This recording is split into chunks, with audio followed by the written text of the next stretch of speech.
My name is Ryan Reliford. I'm with Team 1038. I've been a mentor on this team going on 4 years now. And I got started with the team actually through my job where I had to learn Labview and became certified in Labview. And I work with Jimmy Nichols, who's also a mentor on the team. And through him, I got started with FIRST. So I want to go ahead and get started because there's a lot to cover in 3 hours actually. And I did this last year, and the format that I did it was I went to ni.com/first. So if you all taking notes, or basically I want to provide you all with the resources that you need throughout the season rather than just try to give you everything that you need here today. So I'll show you where you can find information, and then we'll just go through a PowerPoint presentation, which is pretty much all-encompassing of what you'll need to know. And then I can answer any questions if you all have any questions, any issues that you saw in previous seasons. We can try to get those answered for you. How many people here are from rookie teams? No rookies, okay. Anybody using Labview for the first time? Okay. What language have you used before? Actually, we did C++. C++? You want to switch to Labview? Yeah. Okay. All right, well, in that case, what I'm going to do is just go through the PowerPoint presentation because I don't want anyone to miss anything. We'll just start with the fundamentals. So again, if you go to ni.com/first,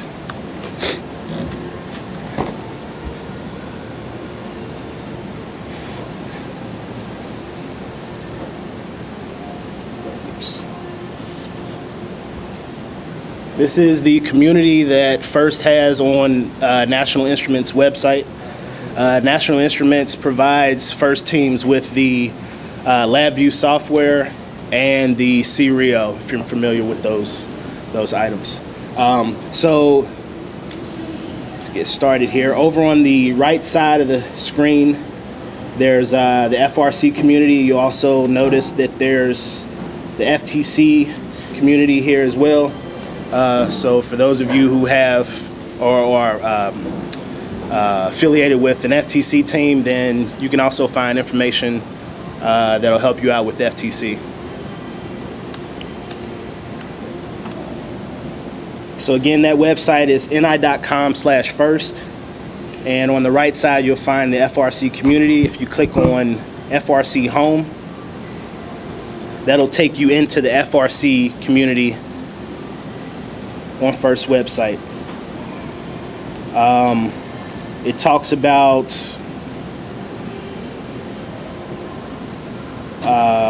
upcoming season, off-season competition stuff, the FRC forum on NI's website, and then there's also a bunch of training material. So that's what I'm going to go through today.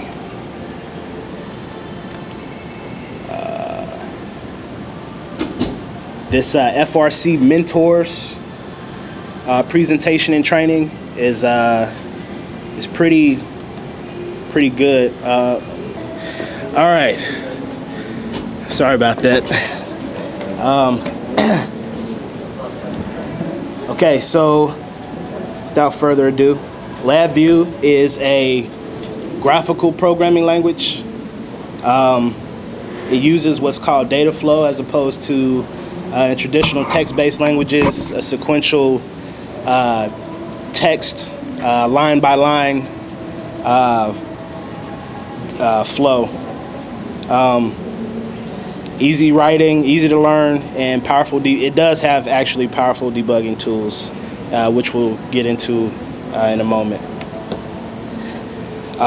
Labview programs are what's called virtual instruments, or VIs, and each VI has two windows. The front panel window, which shows your controls and indicators, and then the block diagram, which is where you do the programming.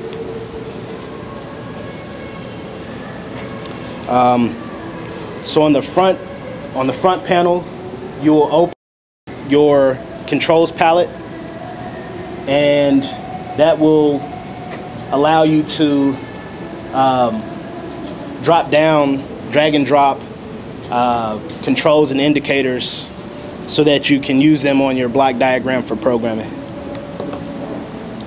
On your block diagram, you open what's called the function palette, which allows you to drop down functions that you use to interface with the controls and indicators on the front panel. Types of functions that you'll find in the functions palette: you have express VIs. These types of VIs are sort of prepackaged VIs that Labview provides, where you can just connect your indicators and controls to, in order to, and basically it's minimal code for you to have to write. You have modularized VIs. These VIs are, again, functions that are provided, but you can, if you double click on it, you can open it up and see the logic inside of it. You can't do that with the express VIs. And then you have your normal functions that appear on the function palette. Do you have Labview installed on this computer? I just installed it. So. You did, okay. I may switch back and forth, so let me go ahead and launch that, and then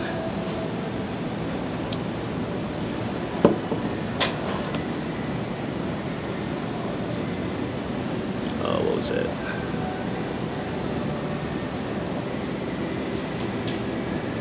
Close. No existing.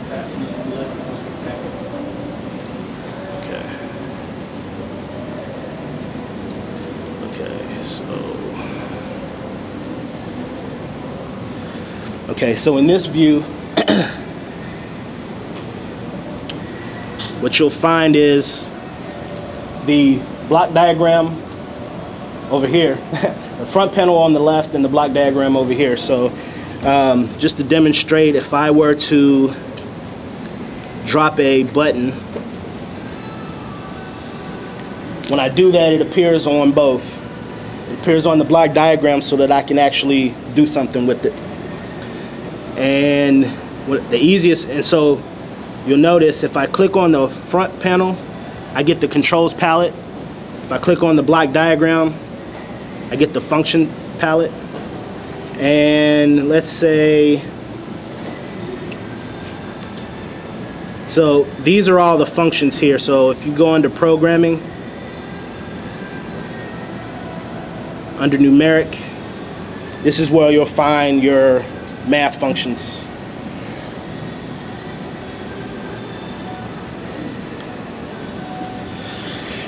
Okay. Oops. How do I go back? Left.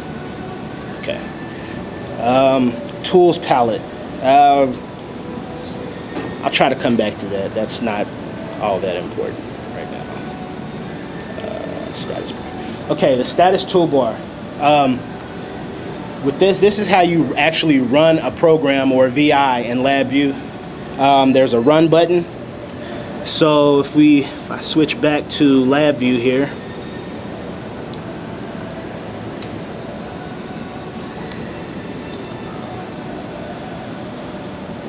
there's a run button up here, and I can click it to run it once, or I can run it continuously. And then there's a stop button right next to that to stop the program. Right now there's no logic. All I have is a button. It's not going to do anything. And we'll get into some programming in a bit. Debugging techniques. Okay, so in Labview, if you have an error in your program, the logic is not correct, you have something that is required to be wired and you do not have that wire connected, you will get a broken arrow so that you cannot run the program. Okay? And then if you click on that broken arrow, it will bring up an error window that will show you where the error is. So let's say if I switch back here to Labview, and I'm going to create an indicator here. Let's say a text. So I want a string indicator. And if I wire this Boolean into that, so I have a Boolean control, which is a true-false control, a button, and then I wire that to a string, it's going to give me a broken arrow, and it's also going to show the wire is broken and I cannot run this program. So if I click on the arrow, it's going to bring up an error list, and it's going to say you have connected 2 terminals of different types, different data types. If I double click on that or click the show error button, it's going to go and highlight where the error is.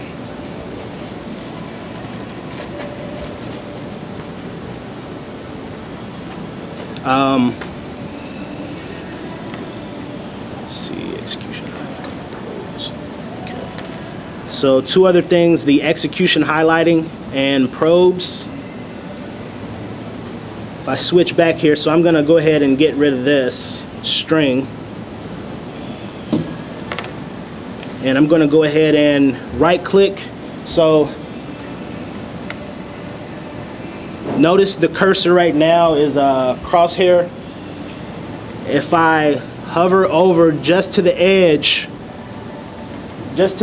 of the control on the block diagram, you'll see that it's changed to a spool. Okay, that spool indicates that you can now wire something to that control. So if I already had an indicator on the block diagram, I could just wire from the control to the indicator. But I can also right click, once that cursor changes, I can right click and go to create, and it'll create an indicator for me.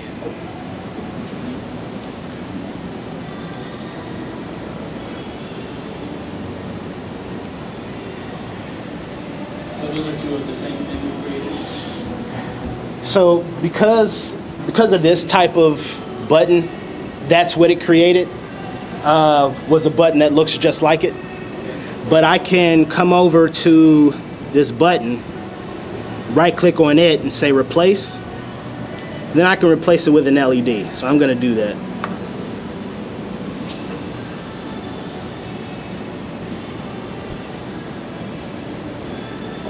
So now if I run this, and I'm going to run it continuously to show, when I click on this button, it's set to maintain the value that I give it, which is depressed, makes it true, and so the indicator comes on. If I press it again, it goes off.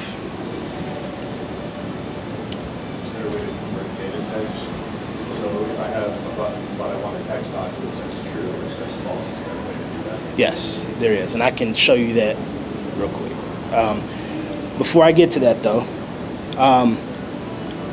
if I turn on highlight execution, what you'll see, and this is probably kind of hard to show, what you'll see is there's an F right here on top of the button. And if you look closely, you can see that there's a blip that's going across that wire. And that's showing you what value is actually being sent from the control to the indicator. How do you turn on highlight execution? There's a little light bulb up here at the top. Okay, so turned it off, turned it on. It's kind of hard to see that, so they have what they call probes. So I can actually probe this wire, and if I put my cursor on top of it, you get a little indicator or a cursor with a P in it. If I click on it, it's going to pop up a probe watch window. This way, when I change the button, You see the value in the probe watch window. This is useful for debugging because if you see, if you want to look at the logic in real time and see what values are on the wires, this is how you would test that.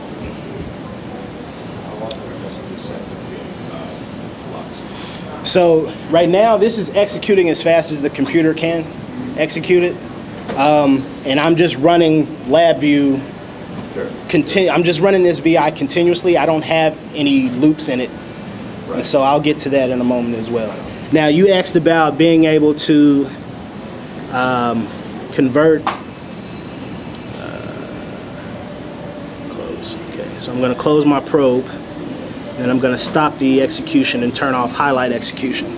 So, just real quick. And also, feel free to ask questions. I mean, this is a pretty big PowerPoint presentation. So I would rather, if you guys have any questions right now, go ahead and ask them and I can get to those first. You all have access to this PowerPoint presentation if you want to get to it when you're back with your team. So I will mention one thing to you. You might occasionally feel the floor shaking. The model just does that. You're not imagining it. Okay. So if I go to my function palette, programming, I can get out. Okay.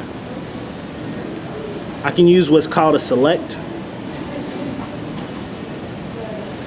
And the select takes a Boolean value that controls what you're selecting. My indicator can be any value. It can be numeric, string, or Boolean. Which if it's Boolean, you wouldn't even really need the selector. But let me go ahead and put down a string control, or a string indicator. Also, so I just laid down a string control, and because I clicked on controls instead of indicators, but I can convert this to an indicator if it's a control already. So I do that by right-clicking and say change to indicator. And so now if I want my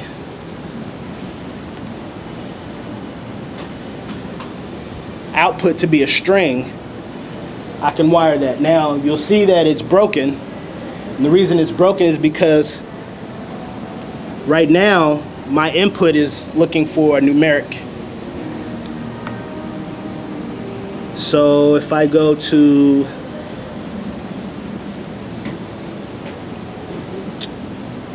back to my function palette and go to numeric, or I'm sorry, go to string, I can create a string constant. And once I do that, I change all the inputs to string. So now I can right click on the second one and say create constant.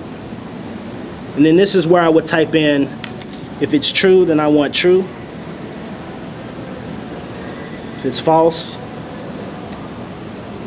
I want false. So now when I run this, actually, let me stop. Blow this up a bit.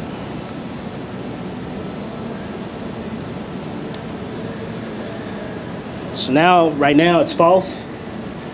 Click the button that says true.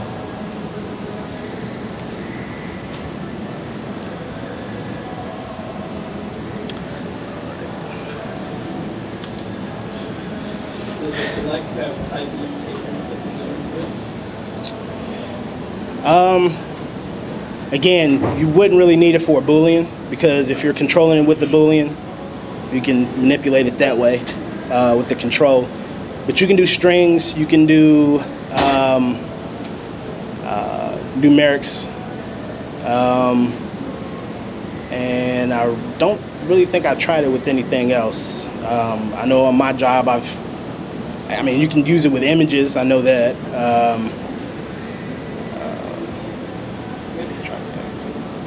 So as far as I know, there really aren't. You use those data types as inputs and outputs, correct? Yes.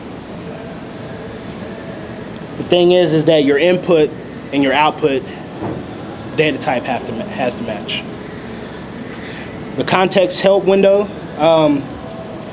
what that is if I go this question mark here, this will show me, if I just highlight or just hover over something, it'll show me what it is. It shows me the data type, any information about it. And then I can get a detailed help, which will open up Labview help. You can also get to that by pressing Control H.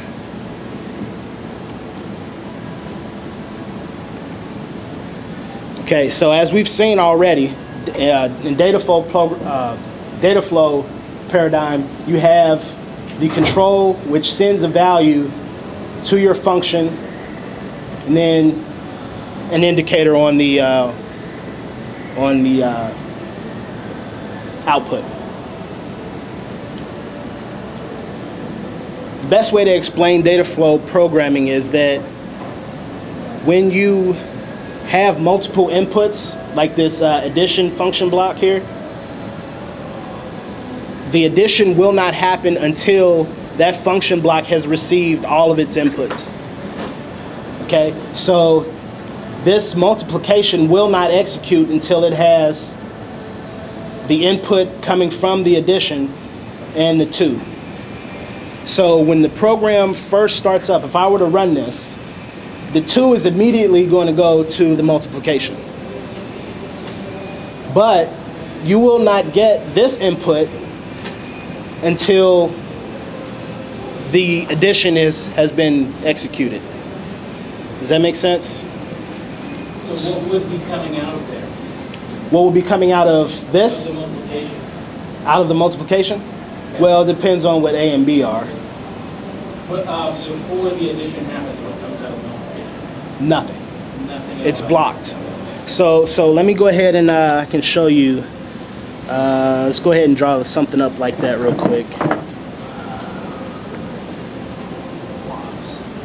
Go ahead and delete this. And I'll put down 2 numerics.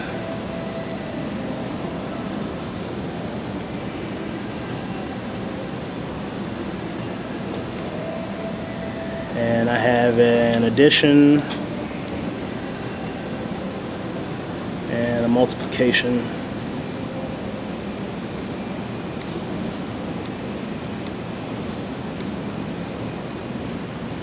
Get rid of that help.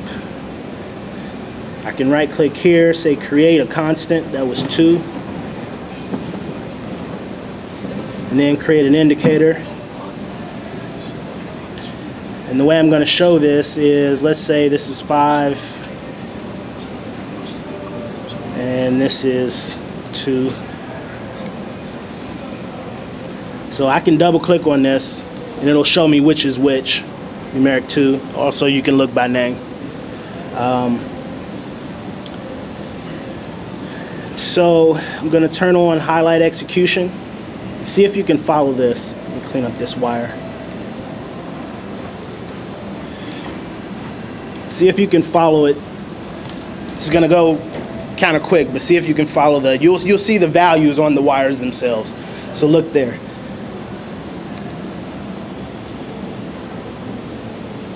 Did you catch that? So you didn't see anything over here until the data flowed from my controls through this function to my indicator. Now if you change one of the numerics, like change the 2 to a 4. Okay. Change the 2 to a 4. Run it again. See, the 14 is in the indicator until it becomes 18. Right. So it's gonna be a default value, which for numerics, the default value is 0. But because I had already run this program, it's going to maintain the value that was previously there. So it's either a default value for first run, or it's going to maintain whatever value was there Did I previously. set a different default value? So yeah, I can go into this. I can click here and change this to 100. So then the first time, if you had saved it like this, the first time you ran the program, you had the default value. Well, that's a little different. I can, because what's going to happen is when this executes, this is not outputting anything. This is receiving a value, and the value that it's receiving is the result of this equation. Okay, so this isn't going to do anything but receive a value at this point. But what I can do, I can set it to a default value. If I just right click on it here, you go to data operations, I can say make the current value the default. Okay, so that even if I'm not looking for the result of this equation, this will hold that value. And that may work for, let's say, if I had a global variable attached to this indicator, until this equation runs, this will still output the default value. Okay, and I can also do the same thing with my controls. I can right click, go to data operations, and make the current value the default. Okay, so then so let me go ahead and do that. I'll say, so I made this one a 5. Now if I change this value to say 10, if I go back to data operations, I can say reinitialize to default. It's going to set it back to 5. Because previously I set the default to... I'm sorry? You can. So I believe you would have to go under edit and make current values default. Or reinitialize, yeah. Or reinitialize. Yeah. So if I do that now, it set these two back to 0 because by default in Labview, an numeric has a value of 0. Which is going to be like when we run our driver code. It's going to be initialized for the first time. Yeah, you can initialize it, or you can just use it, you can use a constant for initialization. So if you have an initialize state, you can set a value to an indicator that way.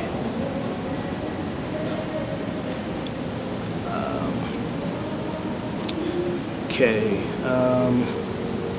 And then there's like property nodes, which you can programmatically change the default as well through a property node. And so if you right click on any controller indicator, you can go to create. You can also get a property node, and these are properties of the control. So of course you have the value, you have whether it's visible on the front panel or not, the data entry limits. These are all things that you can also get to from the properties, but programmatically if you want to change those, you can do it through a property node. And that looks, so if I just grab one here, I'll just grab visible, pop that down here. So, and then if I change this to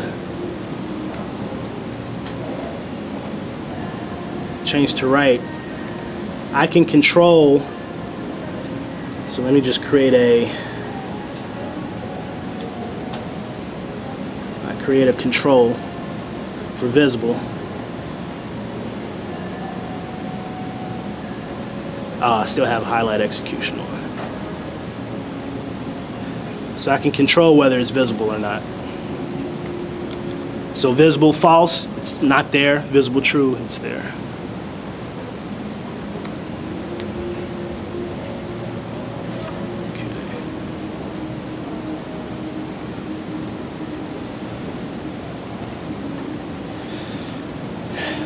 Some more on data flow. Some of you are familiar with, I just want to make a comment about this particular screenshot. for those of you who are familiar with the robot project in Labview, you've probably seen something like this in your code. And this is the begin VI, or no, this is the main VI. This right here, the begin VI, is where you would initialize your motors and sensors and your joysticks. That's where you would initialize everything. And so I've seen where so you notice this line, this cluster data that's coming out of this begin VI. What this is doing is it's actually forcing data flow. Okay. Now in previous years I've seen this is, I think they might have updated this. This might have been the way they used to do it. This is looks like 2011. But the way this value that's coming out of here is an error cluster. So basically you can pass errors from one VI to the next, so that if an error occurred upstream from that VI, you can condition what type of logic to run based on whether there was an error upstream. So what this is doing is it's forcing data flow. Notice this value, this error cluster, is coming down to this structure, but nothing inside of this structure is using that data. Okay? Because it stops right here at this node and is not used by any of these VIs right here. Okay? Now, the same way, you see this value coming out and going into this VI, you can show this value coming through this structure into one of these VIs. And that's what I've seen I think last year or 2 years ago and last year, was they would actually have, this value would be an input to these VIs. But what happens is sometimes this value, this line right here, gets deleted. And it causes a bunch of problems in people's code. And the reason for that is, in begin, you're initializing those values. You're initializing your motors and everything. Well, if this runs, if you don't have data flow, then this will run at the same time or before begin runs. Okay? Which means that you're going to be referencing a value that has not been initialized yet. And so what you see here is Labview, in the robot project, this is forcing data flow by having this value come out of the begin VI and come down here. And what that's saying is the data inside of this structure will not execute until after begin. Okay? Does that make sense?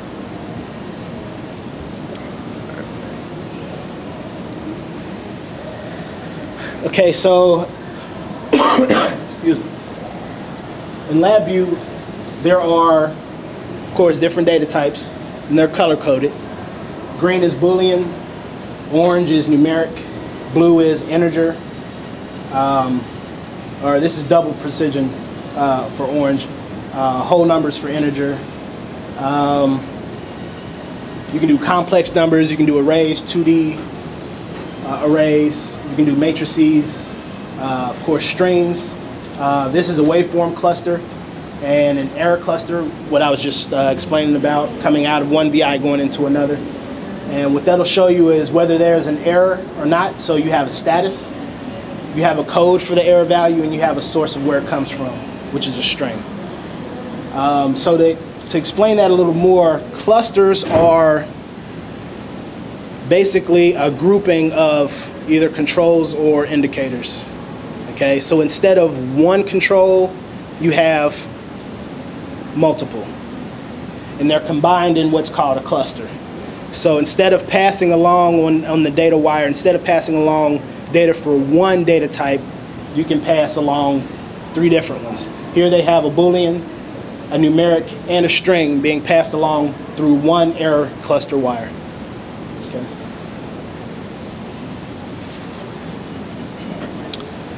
Some shortcuts.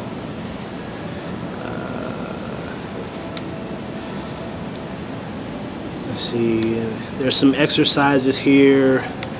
I want to get into more of the fundamentals. Let's see, group party manager. I'll come back to that. Again, clusters. So in a cluster, the only caveat to clusters is it has to either be all controls or all indicators. You can mix different data types, but you can't mix indicators and controls.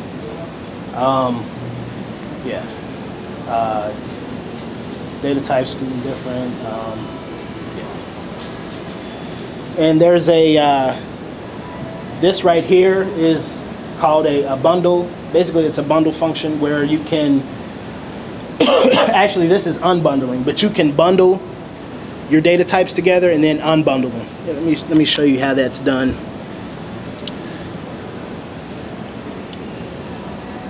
Go back here.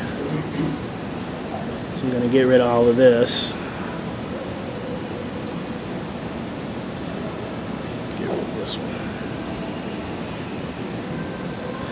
So if I'm just using this, now if I right click, actually let me go up to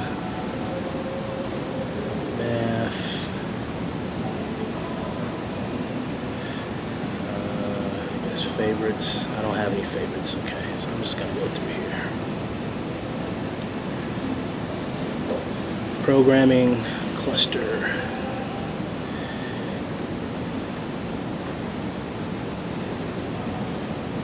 So this is how you would bundle two controls into one cluster. I'm going to give it two inputs.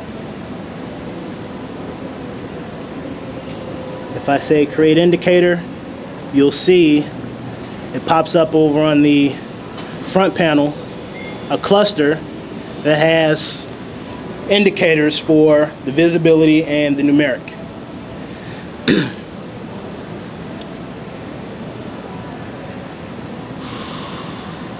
If I want to retrieve that data, then I can unbundle what I've just bundled. So I'm going to connect an unbundle function, and then my outputs will be a visibility and a numeric.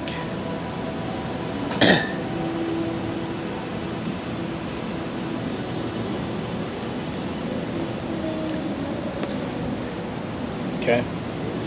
So if I run this, these are my controls over here on the left.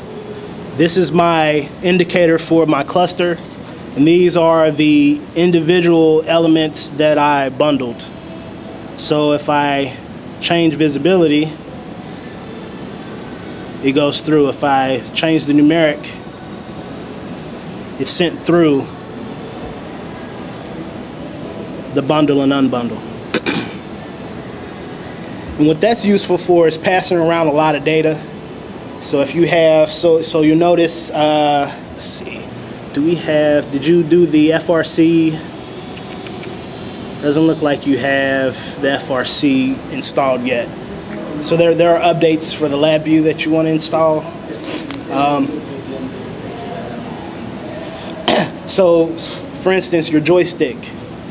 The joystick function is basically, when you do a get on the joystick, what you're going to get are two clusters. You're going to get a cluster of buttons, and you're going to get a cluster of axes for the analog joystick. And then you can select from unbundling, you can select which of the axes you want or which buttons you want to use for control.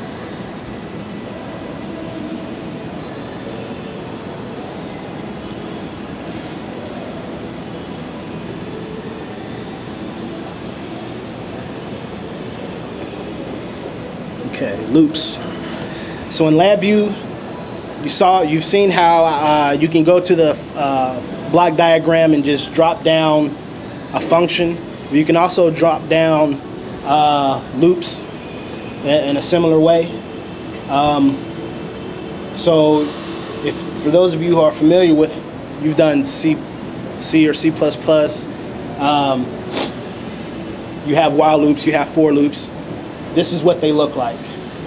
Basically, it is a box that contains your logic.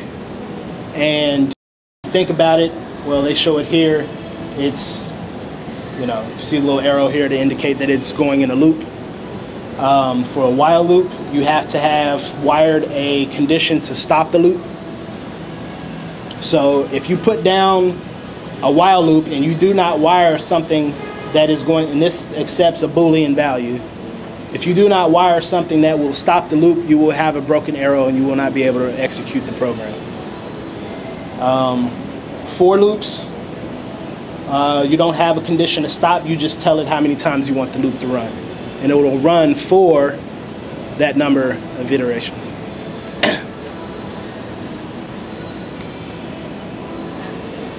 This just shows how you select from the function palette a loop, and you want to drag from here down, and you will cover whatever logic you want to be in that loop, or you can drag logic from outside of the loop inside, and again you must wire the condition. Okay, so you're probably also familiar with if-then statements in sequential text-based programming. That is accomplished using what's called a case structure, and they have case structures in those other languages. Select case. And with this, if you wire a Boolean, so if I don't know if you all can see this, this is a question mark right now, and this question mark basically is telling you that it is where you would wire what is going to select what case that you want to run. So if you wire a Boolean to that, there are only two cases, true and false. So right now here it's showing that there are two, but if I go back to Labview, show you what that looks like. Let's go ahead and set this up. Pin my structures here. So if I put down a for loop, drag like this, there's my for loop. And you'll notice that I have a broken wire or a broken arrow, and it's telling me N is not wired and there are no indexing inputs.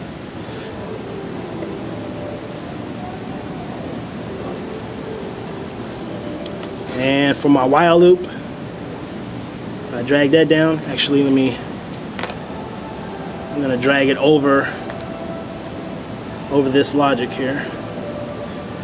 And now I get a broken arrow again. And this time it's telling me that the conditional terminal is not wired. It's gonna show me, indicate on my while loop. So I can right click and say create a control. It's going to create a stop button over here.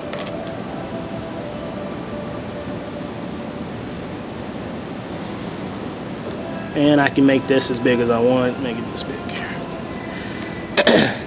So now what you've seen me do before is use the run continuously button, but now that I have this all in a while loop and I set my condition for when I want the while loop to stop, I can just tell it to run, and it's going to run until I get my condition, which is the stop button. And so when I hit the stop button, it stops the program.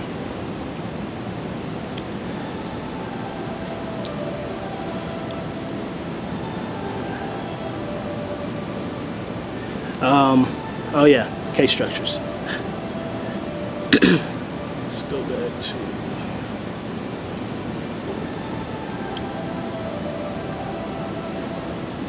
So let me go ahead and delete this out of here.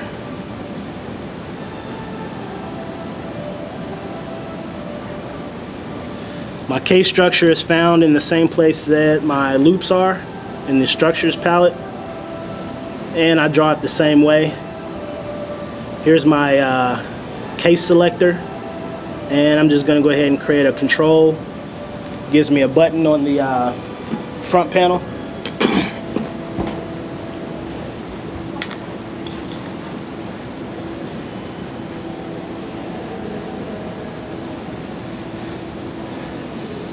And so let's say I want to output a value.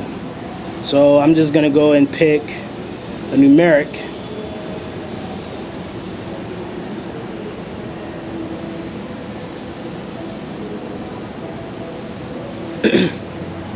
And so what you saw in the PowerPoint presentation is it showed both the true and the false case. This is the true case showing right now. This is the false case. So if I hit this drop down, it'll show me both and I can select them that way. Now, because I wired a value to be output from this case, I must select a value to come from any other case that's in this case structure. So I'm going to go ahead and create an indicator.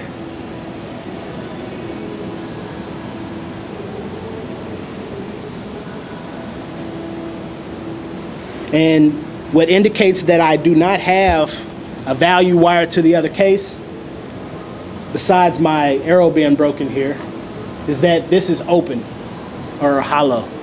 Okay, if you see this node here on the border of the case structure, it's open or white in the middle. So what I can do is go to my false case, hover over so that I get the spool of wire, right click and say create another constant, and now it is solid and I no longer have a broken arrow. So I'm going to set this to 5. So in the true case, my numeric, when I run this, in the true case, it's 0. In the false case, it's 5. Y'all see that? And then I stop the execution.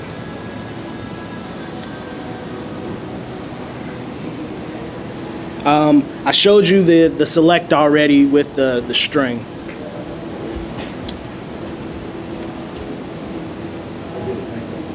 And in this particular example, they're using a Boolean to select between the 5 and the 0 integer values.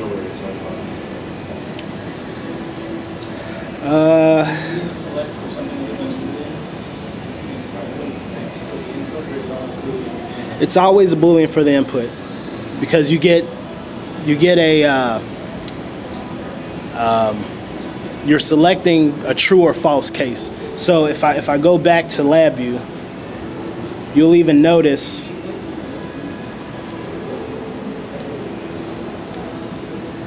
so if I were to drop one of those down, comparison select, I don't know if you can see it here, but it's actually a true and a false. There's a T and an F. So you only have 2 states that you can select between. If you want to do multiple states or more than 2 states, you should use a case structure.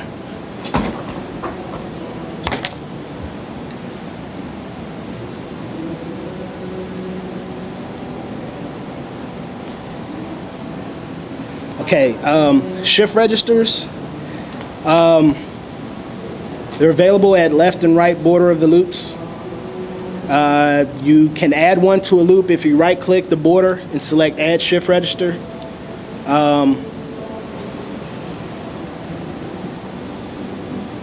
The right terminal, so this terminal over here, is going to store the data on completion of the iteration. And the left terminal provides stored data at the beginning of the next iteration. And you can initialize the first value going in on the left side that's going to be provided to the iteration on the outside of the loop. Okay. So the way the loop works is basically you have iterations. So on the first iteration, you're going to be working with an initialized value or a default value if you don't wire in an initialized value. And so let's say, since they don't have one initialized here, the incoming value is going to be 0. Because blue indicates that this is an integer value, and the default value for integers is 0. So the first iteration of this is going to be 0 plus 5, and then the output is 5. And the next iteration, it's going to pass that 5 back to this left border, and then you'll have 5 plus 5. And well, this is a while loop, so it's not really telling you, when this is actually going to stop. And then it says the value is 3. I don't really get where that's coming from. But that's how it works. So just real quick to demonstrate, go ahead and get rid of this. So I'm going to right click and say add shift register. And right now it has no data type, so I'm going to give it one. And if we go to programming, numeric, if you get close enough, when you drop it down, it'll just attach itself.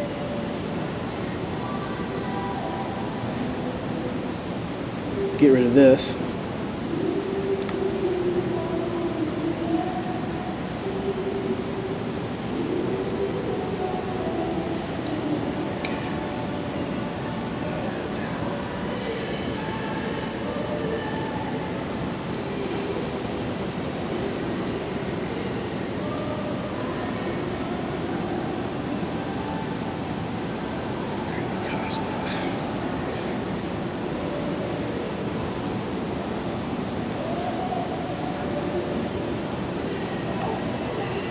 This is a topic that's going to come up probably in the next slides. Here, let me squeeze this down a little bit. Get this all on screen.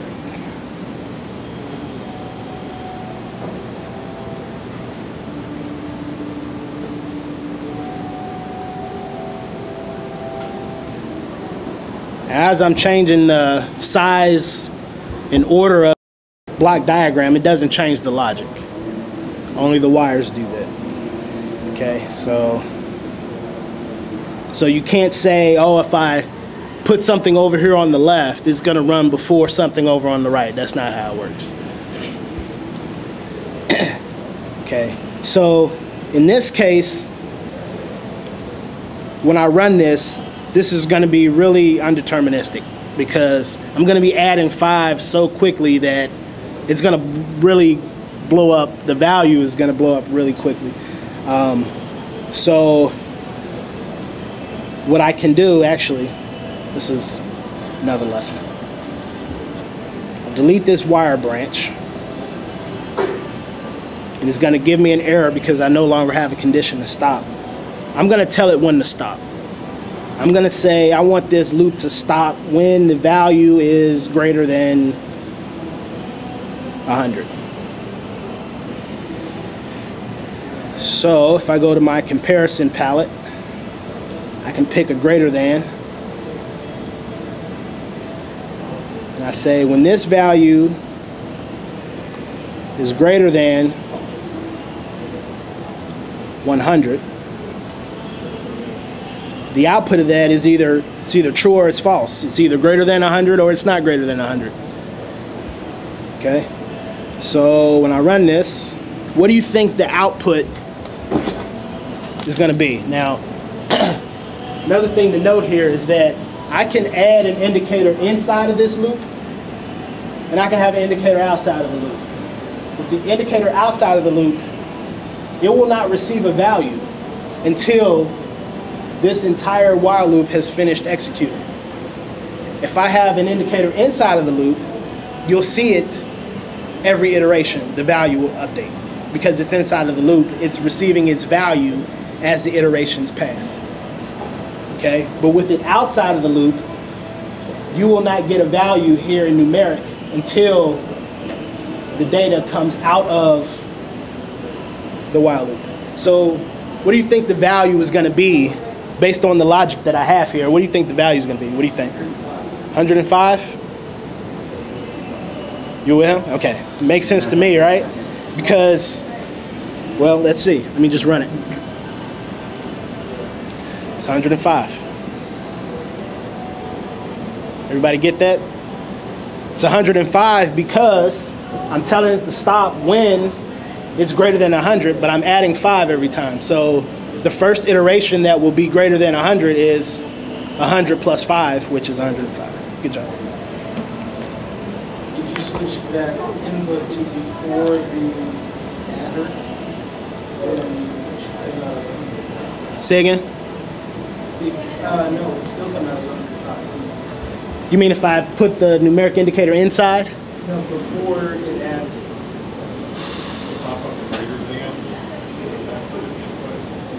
Yeah, move to the other side of the adder. If 100 is greater than? If I check at the beginning of my... Check before I add?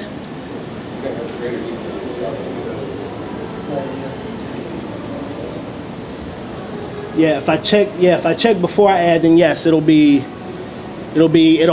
through one additional iteration. Because it will stop at the end of that iteration. right, well you're comparing before you add 5. So when you're at wait, let me see. You're gonna let me change the logic so I can see it better. If I delete this.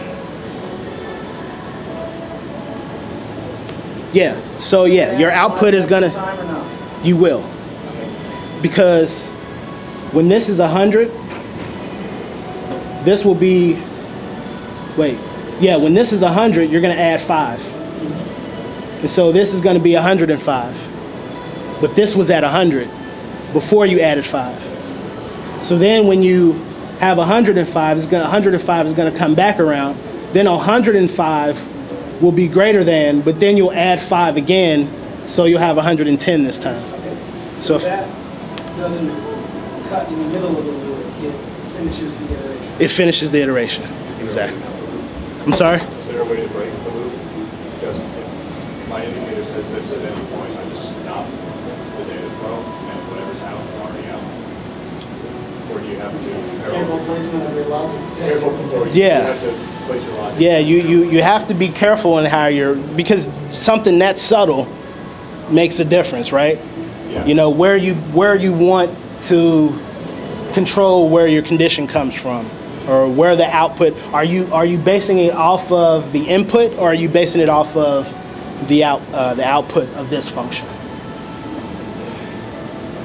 But there's no way to break like visual basic. Say if I'm in the middle of a for loop, but there's something horribly wrong, I can just like break and it'll make something. Right. You can do that in Labview, but with a for loop, like you said. Right. This is a while loop. So the while loop condition is only based on this little stop button here. Okay. Okay. Which, by the way, just to point out, you can change that stop button to instead of a stop when true, you can run while true. And you just do that by selecting that, and then it changes the little graphic there. And that, yeah. Any other questions? No, two questions. If you run through the tools, is that part of this, like where all the different tools are, when you select the tool, you do what? Tools. Yeah, you know, whether you're using the wiring tool or the pointing tool or the... I skipped over that. I don't know if that confuses people or not, but it gets me all the time when I play with Labview. Yeah. I skipped over that. If you don't have the right tool, things don't do what you expect. Yeah, I skipped over that. So I'm sitting here trying to do it, remembering that's tricky. I think what he's talking about is the tools palette here. And with the tools palette, basically, it's controlling what cursor you have. Okay, so I can, right now, with this set to green, it's kind of hard to see that, but with this set to green, it's gonna select automatically what cursor to give you based on where where you point. Okay, but I can turn that. Oops. I didn't know that. I can turn it off. I can turn it off, and then I can select which cursor I want to use. And then, so if I select this, then everywhere I go, I have this cursor type. So if you, I'm sorry. Is that labeling? Yeah, this is for labeling, so, or commenting. So if you're ever in Labview and you figure you can't change, like it's stuck like this, and you're like, oh, why isn't it changing? It's because the auto tool or auto cursor select, Like it was turned off for me. has been turned off. So what you want to do is hold Shift and right click, and that'll bring up this tools palette, and then you can just turn it back on, and then it goes back to automatic. So you notice it's a hand now, it's an arrow here, it's a crosshair here.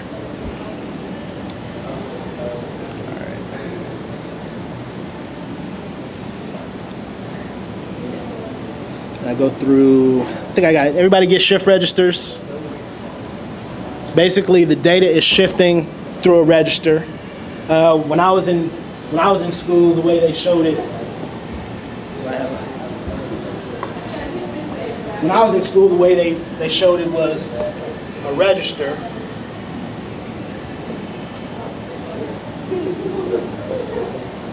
Where you can have, 0, 1, 1, 0, 0, 1, 1, 0, right?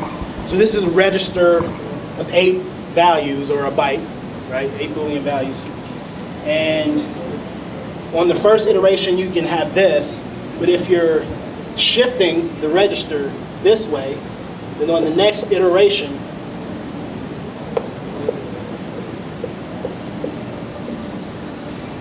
this 0, basically everything moves this direction.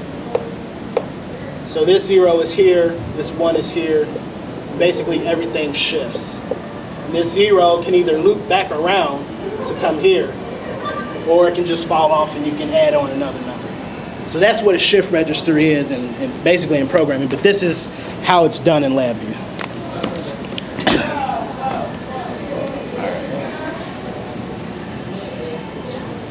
Okay, enumerations, short enum, represents a pair of values, a string and a number, or a numeric, where the enum can be one of a defined list of values. So if you see here, if you were to enumerate, which we do, we enumerate our months from 1 to 12. So, well, in programming, usually things are 0 based. So January is 0, but so on and so forth, right? So what this does is it gives you a list of strings, but each string value carries with it a numeric value. It's enumerated, a numerated list.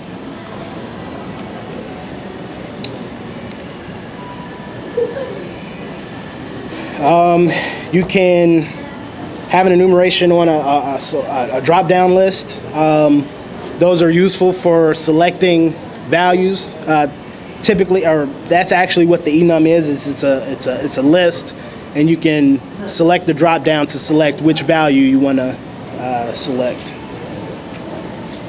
And let's see, it's useful because it is easier to manipulate numbers than strings on the block diagram. That's true. But the number has a textual value that goes with it, so it's easier to understand. Instead of saying run case 5, you say run case drive forward.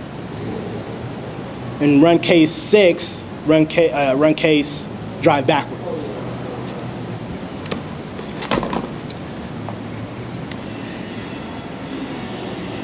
So yeah, so here they're initializing this loop with the enumeration or the enum to start, and they've set start to be the default. So that if for some reason you get a case that, let's say you have enumerations, start and stop, just those two, but you get some funky value somehow that enters there, it's going to run start because start is the default.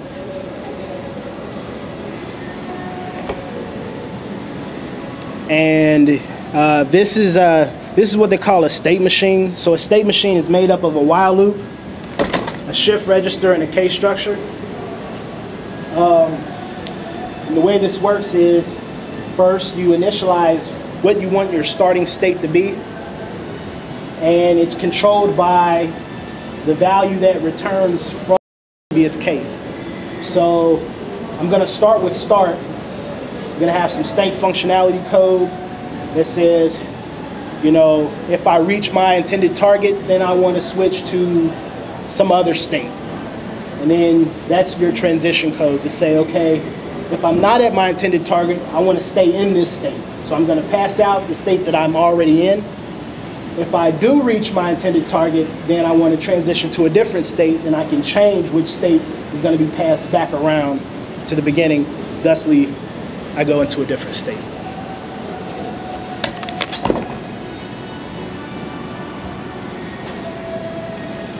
In this example, they're reading a temperature to begin with, and if the current temperature reaches greater than 75, then they're going to turn the heater off. Otherwise, you're going to stay inside of heater on, which is this case that's currently being read.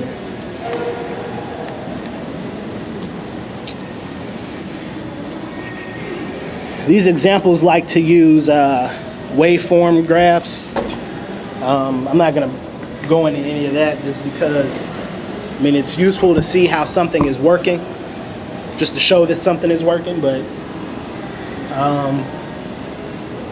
okay, so this slide is showing how you can create a SubVI from a function that you have on your block diagram.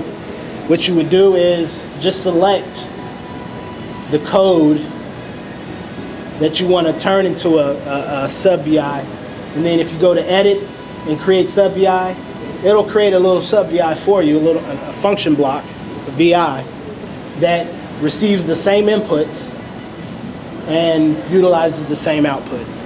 Just kind of cleans up the block diagram, makes things a little more condensed for reading the logic. This is a default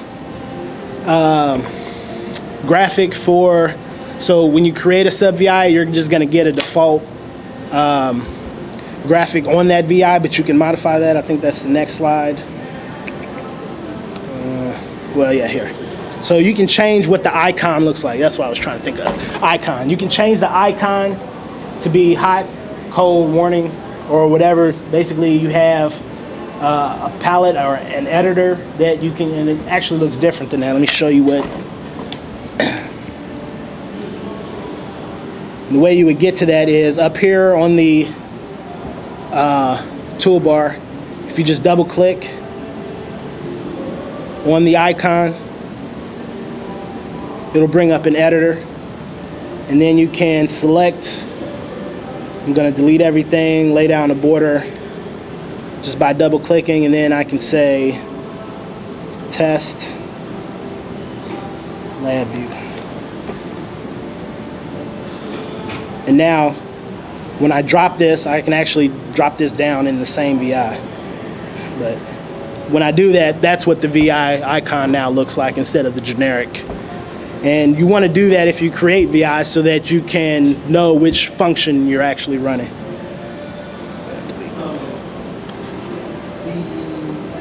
icon in the upper right that you edited, was that just something that, if I want to edit an icon that's already on the screen, will that, if I click a different, if I click on a SubVI that's already created, can I modify it? Yes. Using that same method? Yes. You can. I'm going to back up just a minute here and show you the connector pane. What the connector pane is used for is it sets your inputs and outputs for your SubVIs. So your inputs typically should be on the left and your outputs on the right.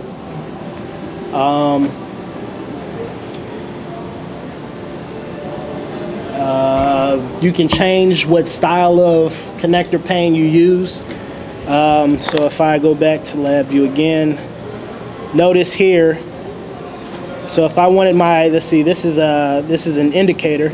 So if I were going to drop this VI into another VI and I wanted numeric to be an output of this VI, then I can select my terminal at the top and then select numeric. And now you'll notice that the block fills in. It's hard to see, but it actually is blue to indicate the data type as well. Sorry, so when did that change? Okay, so this block up here was initially white. If I hover over it, so I get my spool, my wire spool, then if I select which terminal I want, I can select this one right here, this big one. I can select that and then select numeric, and that assigns numeric to be an output at that terminal for the VI. Yeah, so if I create a new VI like this, and I drag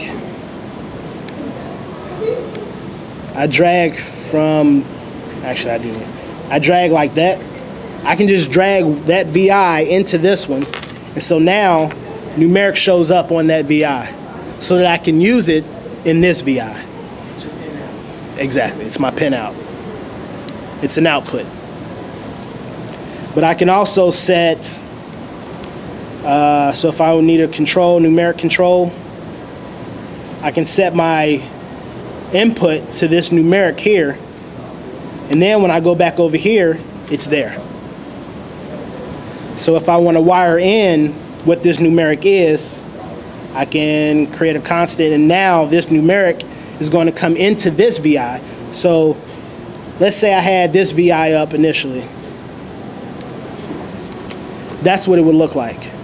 But if I want to know what logic this 0 is going to be used for, I can just double click on this and it'll pop up this VI. So now I can see what logic is in here. If I tile this, I can see what numeric is being used for, which is nothing right now.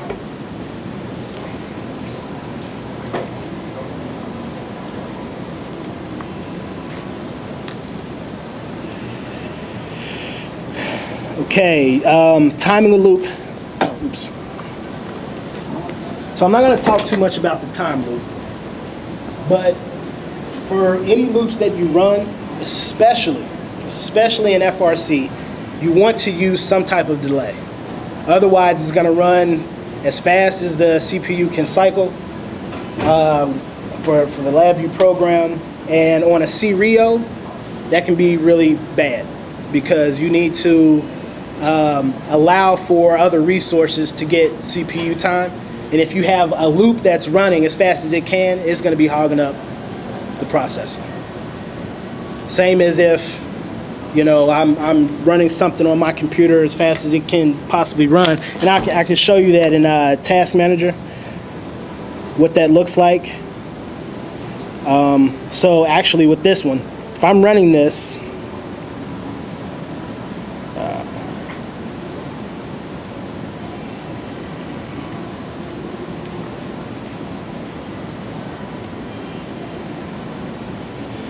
so if I run this,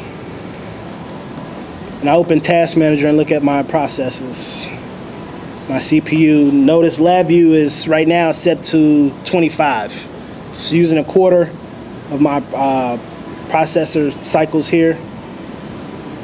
Now if I were to just, gonna stop.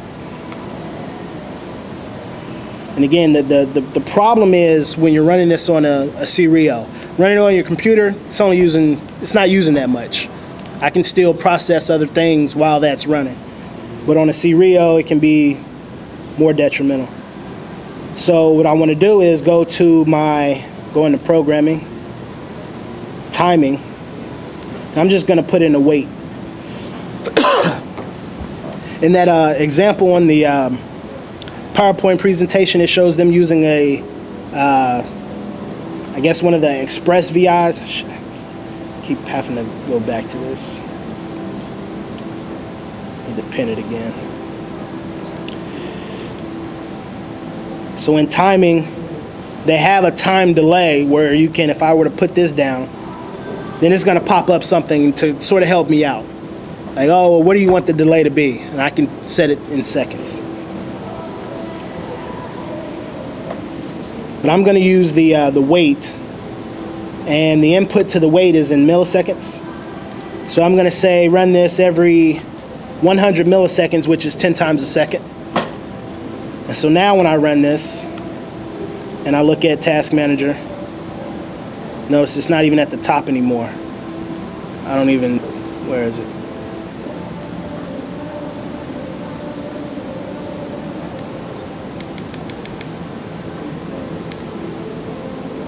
I mean, it's running, but it's not using up nearly as much of the CPU right now. And that's what you want to get to better your programming for the C-RIO. And you'll notice when you're running your driver station and you have the diagnostics tab, sometimes you'll see it'll say, you know, your motors aren't getting updated often enough. Check for loops. And I can go into how pretty much loops are bad. So I'm talking about this just as fundamentals in Labview. Most of this, I would say, is used for testing code before you put it into your FRC project. So, you know, in Labview, in the FRC robot project, typically you don't want to use loops. You'll see them, but you have to use them in a way that you're not bogging down the CPU or preventing other resources from getting CPU time. Any questions?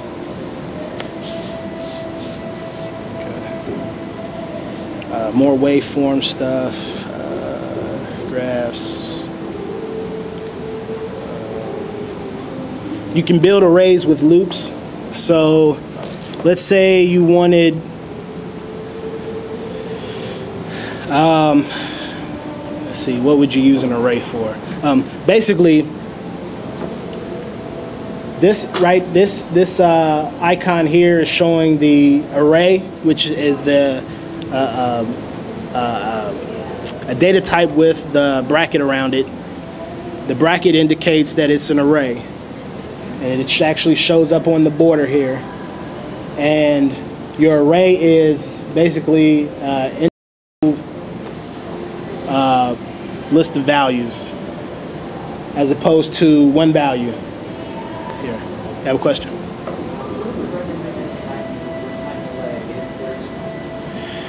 So typically in just normal Labview programming, 100 milliseconds is sufficient, 10 times a second.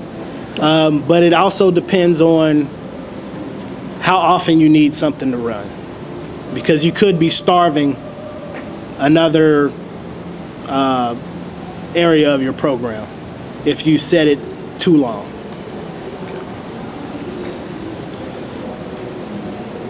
And actually, let me go ahead and demonstrate that, because that's a good point. If I were to set this to, say 3 seconds, so 3,000 milliseconds. When I run this, if I hit stop immediately, it's not going to stop immediately, because it has to wait those 3 seconds in order to stop. Okay, so if I want something to execute in a more timely fashion, you can check your timing there.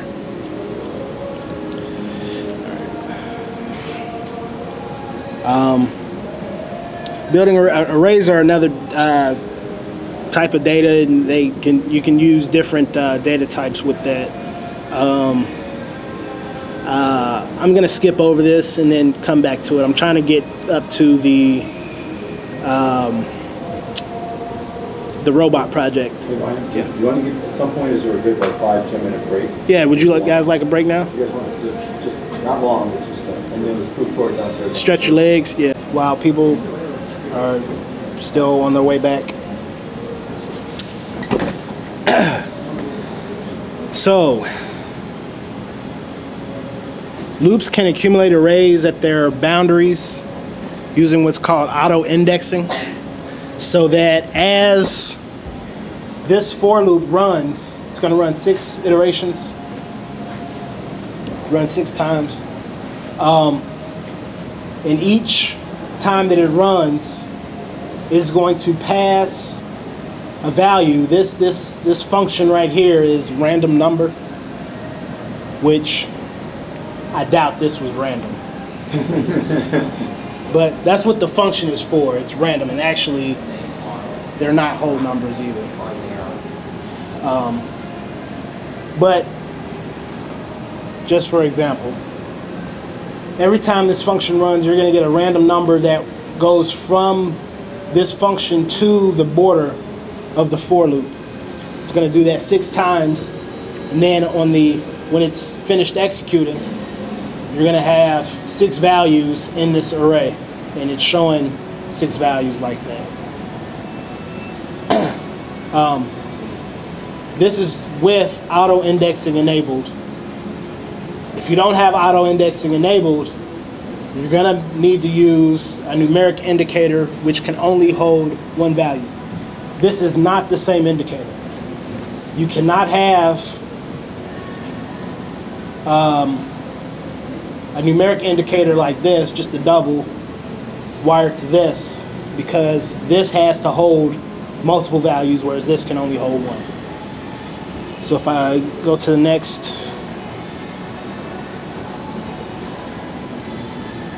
so as you can see, it looks a little different. Basically, you have a grouping of these numbers as opposed to just 1. Okay, and they're all bound, and this is the selector for which index of the array you can select. And then you can use it for creating graphs, as this PowerPoint likes to demonstrate. So one thing that I like to demonstrate with arrays is how you can wire them to a loop and have it auto-index not on the output but on the input. So if I go up to array, I'm going to create an array constant. When I drop down a constant, it does not know what data type I'm going to give it. So I'm actually going to give it a numeric or an integer. So I'm going to drop in this like so. Get that out the way. And then I can expand this to show the multiple values. So if I set this, so it's kind of hard to see. Well, actually, it's showing up pretty well on here. These values are grayed out. Okay? Which means that right now this array has a bounds of 0. There are no values in this array. Okay? So if I click in here, I can set this to 0. Now it has a bound of 1. Now it has a bound of 2. And I'm going to go ahead and just fill these out. 2. Can you skip 1? You cannot skip 1. If I try to just select this one, so let's see, 3, 4, 5. If I try to make this a 5, it's going to fill in the ones before it with 0, with the default value. So if I expand it a little bit more, you'll see that the rest are still grayed out.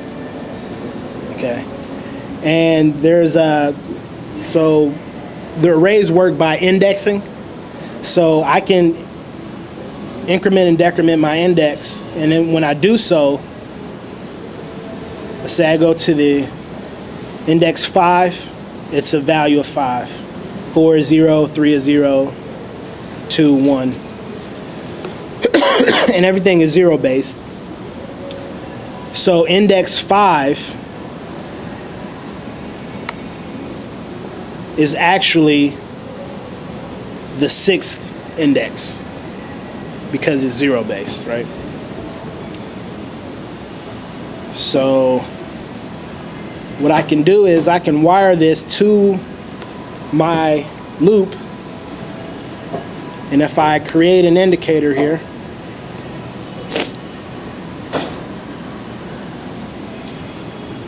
I'm going to run this slowly so you can see. I'm going to run it once a second.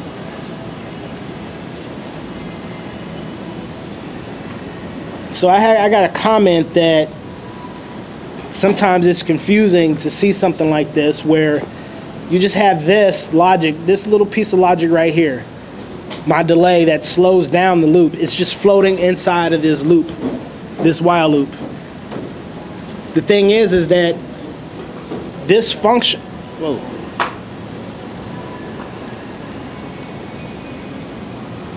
this function has all of its inputs. It's not wired to anything except a constant. So when this loop runs, it has all of its inputs as soon as the loop iteration executes. So it's going to begin the delay as soon as the iteration begins to execute. So I'm going to set this to 1,000 milliseconds. So it's going to run once every second. Sorry, so does it delay the beginning of the loop or the end of the loop iteration? It begins when the loop executes. Before But when anything else it does. Right. And well, it's executing at the same time that this node here is passing a value to this. And it's executing at this, I'm sorry? Yeah. Right. It's parallel execution. For the most part. It's really undeterministic. You really can't say that that's going to execute before, after, or at the same time. It's really going to execute when it feels like it, when it can, exactly. What was your question? A cancel? If you decided that you got the rate and the value was under, right, on the rate, and you cancel that 1,000, say, oops, you need to get out of here, I don't want to wait the rest of that. So yeah, I mean, I certainly can change the delay inside of the loop if I wire something else to it. Right now, the purpose of this delay is to get as close to a 1 second loop iteration as I can, right? It's not going to take more than a second for any of these other things to happen. For this value to be passed to this indicator and for this control to be passed to this condition. It's not going to take more than a second. What's going to take the most time inside of this loop is this delay, right? So if this takes a microsecond and this takes a microsecond, for most of the loop iteration, it's going to be waiting for this to execute to run up to 1,000 milliseconds. And then once that's done, then it's going to go to the next loop iteration, which again is going to do the same thing, which gives me as close to a 1 second interval as possible. When we were looking at the robot code earlier, we were talking about if that error, the error cluster wasn't connected to the other piece of data at the bottom, then they might run it in a different order. Same kind of situation here, right, where they might run one first or the other, but the dominant wait time, the dominant time user is the wait cycle. Yes. Is there a way to control the flow of that so that they do execute the order? There is. So you can use what's called a sequence structure. And the way that works is if I want, I'll go back to my structures palette. They have what's called a sequence structure. There's two types. There's a flat sequence and then there's a stack sequence. For easily depicting how this is going to work, I'll use a flat sequence so that if I were to put this around here, and then say, if I right click on it and say add a frame after, then I can put my delay inside of here. What that's doing is it's forcing data flow so that the array will receive its value before I start the 1 second delay. Okay, and then you can add more frames.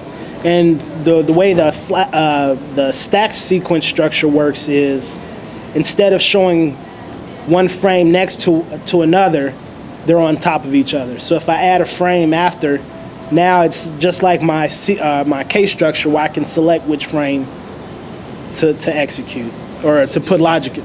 Yeah. For the sequence. It's the same thing, it just looks different. Right, exactly. Because, you know, if I start adding more and more frames, it's gonna grow this way, right? Whereas my stack sequence structure is just, it has the same border and it's on top. You know, so it's each sequence is behind the other. Is there a way to give something a higher priority? In the sequence structure? To give something a higher priority, in what way? Well, like programming and manufacturing, I might have a computer that has 8 cores, and 6 cores are dedicated to manufacturing, and 2 cores are dedicated to something else. But the manufacturing needs more resources. I can pull another core because something's processing, more processing. Is there a way to do that? Right? There's several ways to do that. For that particular type of scenario, what you will want to use is the a timed structure, which is this one right here. So if so with a timed loop, I'm actually telling it, you know, based on the processor clock, and let's see, I think this is, I don't use these too often, so let me turn on my context help.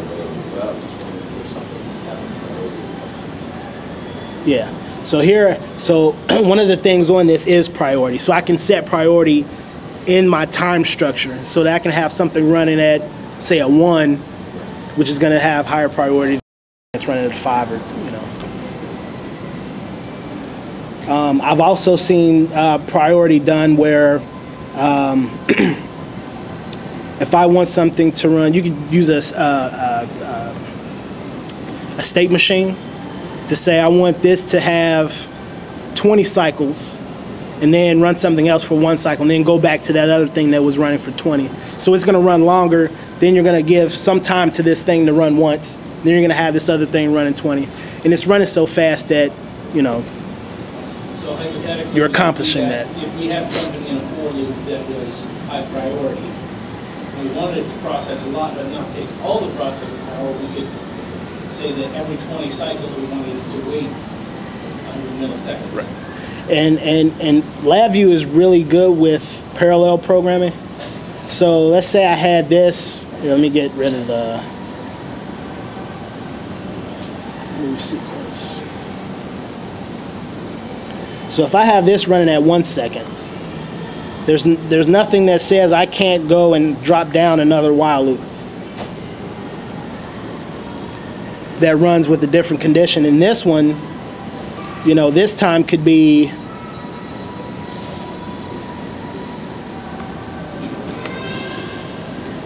(10 milliseconds). And so you'll see that even in the robot project, in your periodic tasks, you have some tasks that are running at 20 milliseconds. You have some, and it's in a loop. You have a task that wants to execute every 10 milliseconds, or every 20 milliseconds, or every 100 milliseconds. And so you can kind of set your priorities that way as well.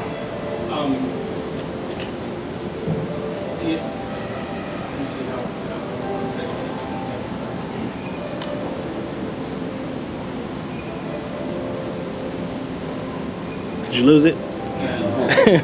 Well, I have a simpler question, and don't let us slow you down too much here. It's 11 o'clock. Okay. I just wondered, like, if you look in the array palette, Yeah. We bring up the function array palette. There's a whole bunch of different choices for what you might insert under arrays. And I don't want to go into a lot of detail, but like if you just want to put an array in, I mean, which would you pick? Like, what did you pick to set up that little array of numbers on the left? So I actually selected an array constant down here on the left, and then I gave it a data type. So that changed it to blue, but if I wanted it to be a different data type, I could go to representation and change it to a double, and that changes it to orange. So now I can hold, my decimal values. So I could put like a 1.1 in here.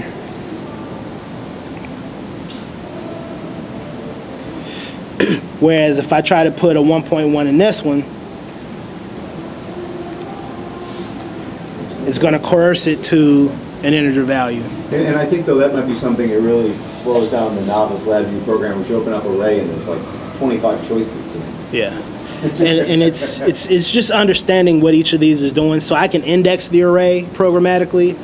I can replace a subset of the array programmatically. I can insert a value into the array at a particular index programmatically. And this is just how you interface with the array programmatically as the code is executed. Okay. How accurate is the time delay on the CPU when you're transporting it to the CPU using your code? I mean, it doesn't have an internal clock, does it? Yes, it does. Oh, it does? Yeah. It's basically a computer. It just doesn't have a monitor. You can have a monitor out, but there's not one on it. Okay. Huh? Right.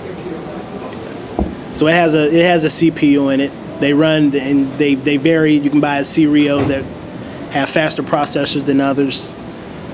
Come with different I/O. So it uses that internal clock to reference the amount of time it waits. Yes. So that it's going to stabilize no matter how fast the processor is. Yes. And it especially it works. Yeah, and that's why Labview or the CRIO is great for FRC, because it's really great with that aspect of determinism in the logic, because it's using what's called an FPGA.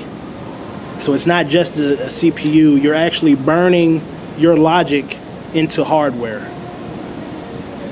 and it's I can go into that later, but I want to let me keep going here. Okay, so let me go ahead and get rid of this. Keep doing that really quick so I can get back to the PowerPoint and getting through the robot code. So when I run this, every 1 second, actually let me stop real quick. Had to wait that 1 second. I'm going to expand out my my array here. Okay, so this array here is the array that's showing up here because I'm passing the value into it. Right? And every 1 second the loop runs, and all it's doing is passing what came in here to my indicator. So when I stop, that's how that works. Now, if I were to set this to enable indexing, watch what happens. It broke. Because now I'm no longer accepting an array as input. I'm accepting the index, a particular index of that array as input. So I have to delete that. So that array would have to be putting out its index value? No. Because it's set to enable indexing. Okay, let me go ahead and create my indicator here. What this is doing is it's auto-indexing on the input side. So when I run this, let me just blow this up here. Watch what happens.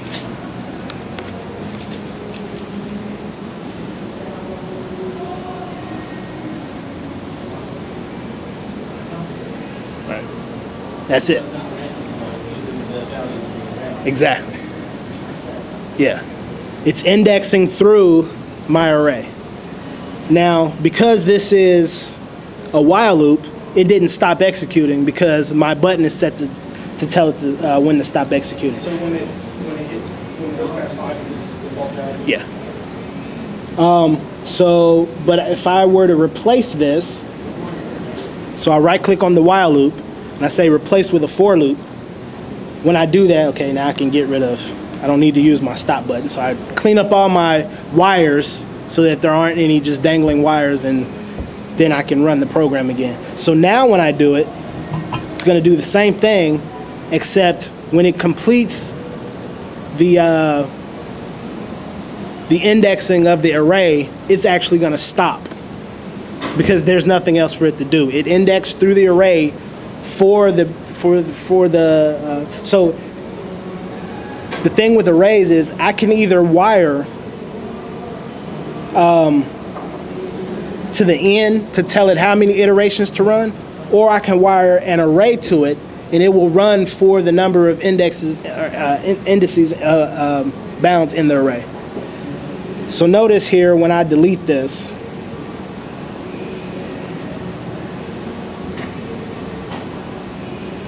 let me just get rid of that. My error is actually telling me that N is not wired and there are no indexing inputs. That's what that means. Is I either have to wire the N or I have to have something that's indexing, which is from the array. Tell it to look for an index. Right. Look for that as an alternative to N. Exactly. So as soon as I wire this up, well, maybe not as soon as I wire it up. There may be an option. Well, yeah, this time it did it. It automatically set it to enable indexing. All right. Huh? Oh, the icon here. So right now it's set to auto index tunnel. So if you look at it, it has on the inside of that node, it's white and it has the two brackets to indicate an array, right? But if I right click on it and say disable indexing, it changes it back to solid. Okay. All right. Let me get back to the PowerPoint.